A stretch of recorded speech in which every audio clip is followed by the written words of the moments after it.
Go to another war in Washington, a minor war by comparison.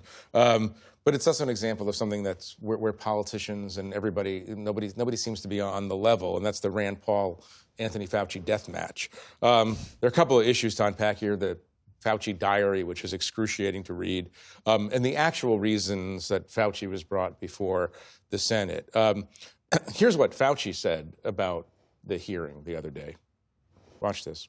Given Senator Paul's obvious obsession with calling for my prosecution, his repeated slanderous comments about me, and recently his publicly releasing my unredacted personal diary aimed at embarrassing and intimidating me, the only conclusion I can reach is that the sole reason he is calling me before this committee is to get me to say something, anything, that could vindicate his repeated public pledges that I end up, in his words, quote, behind bars. Steve, in the few minutes that we have left, take us inside this. What is the motivation of Senator Paul, and how do you judge Anthony Fauci's response to these attacks that are made on him? Yeah, I mean, the hearing was such a perfect encapsulation of Washington at this moment, with a lot of raised voices and a lot of yelling and virtually no new information and nothing that gets us any closer to the truth. Look, I think Anthony Fauci's right that Senator Paul has been obsessed. I think Senator Paul is right that Anthony Fauci took shortcuts and lied about things that he shouldn't have lied about. With a more serious government, we would have gotten closer to answers through that hearing. I do want to point out one person. We probably don't do this very often enough. Senator James Lankford from Oklahoma.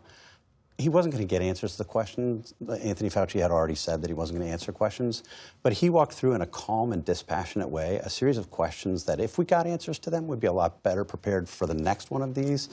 He was, unfortunately, the person who stood out because he was really the only one who did this. Everybody else was yelling and shouting. Right, right. Susan, in the old days, in a less dysfunctional Washington, maybe people would gather to do a postmortem of a tragic event and try to figure out better government response.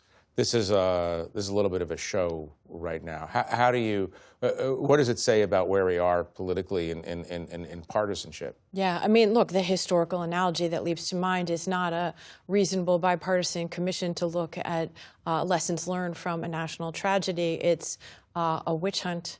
It's McCarthyism. We do unfortunately have a long history of that as well. And to see an 85-year-old public servant who spent 50 years of his life combating terrible diseases in this country and around the world, it was a painful sight, especially to see a bunch of senators accuse Fauci of the best they could come up with, was a diary in which he was dazzled, to meet celebrities and, admitted that he butt-dialed Barbara Streisand. If Josh Hawley is saying, oh my goodness, you're a peacock who's seeking attention and a narcissist, right? I think it doesn't. Are you saying that no one in the Senate should accuse anyone of being a peacock? Jeff, what I'm saying is I found it very painful to watch, as I'm sure many people did. The person who was accountable ultimately for America's failed initial handling of the pandemic in 2020 was someone named Donald Trump. Right. But, Peter, let me ask you this, though.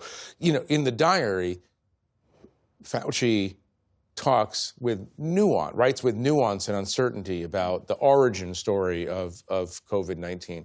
In public, especially in the beginning, he was more declarative. I mean, this is not the Pentagon Papers, but it seems like there's a little bit of space between what he would tell the public and what he would tell himself. Yeah, yes and no. I mean, I think they're making an awful lot out of what would be pretty normal in those early days when we did not know a lot, right? Scientists were of multiple opinions about the origin of it. They were of multiple opinions about how it was transmitted, and there were multiple opinions about what the best course of action was. And yes, he probably projected more certainty than he might have felt. But if you can find statements he said in the diary and see that he said something pretty similar in public in an interview several weeks later or in some other public setting. So I think they're trying to slice and dice it in a way that is making uncertainty in the beginning of a pandemic into a crime. It's not just that he was wrong, it's that he is evil and that he, should go to jail. I mean, he's literally compared to Hitler and Mengele. This isn't a scientist who just got things wrong, and maybe he did get something wrong. This is, in this case, in Rand Paul's world, it's good and evil. Well, very interesting conversation. That's all the time we have tonight, alas. But I do want to thank our guests for joining me, and I want to thank you at home for watching us. I'm Jeffrey Goldberg. Good night from Washington. Corporate funding for Washington Week with The Atlantic is provided by Consumer Cellular. Additional funding is provided by Koo and Patricia Ewan for the Ewan Foundation, committed to bridging cultural differences in our communities. Sandra and Carl DeLay Magnuson, Rose Herschel and Andy Shreves, Robert and Susan Rosenbaum, Jay and Sharon Rockefeller, Charles Hamawi through the Charles Hamawi Fund, Steve and Marilyn Kerman, Leonard and Norma Chlorfine, and by contributions to your PBS station from viewers like you. Thank you.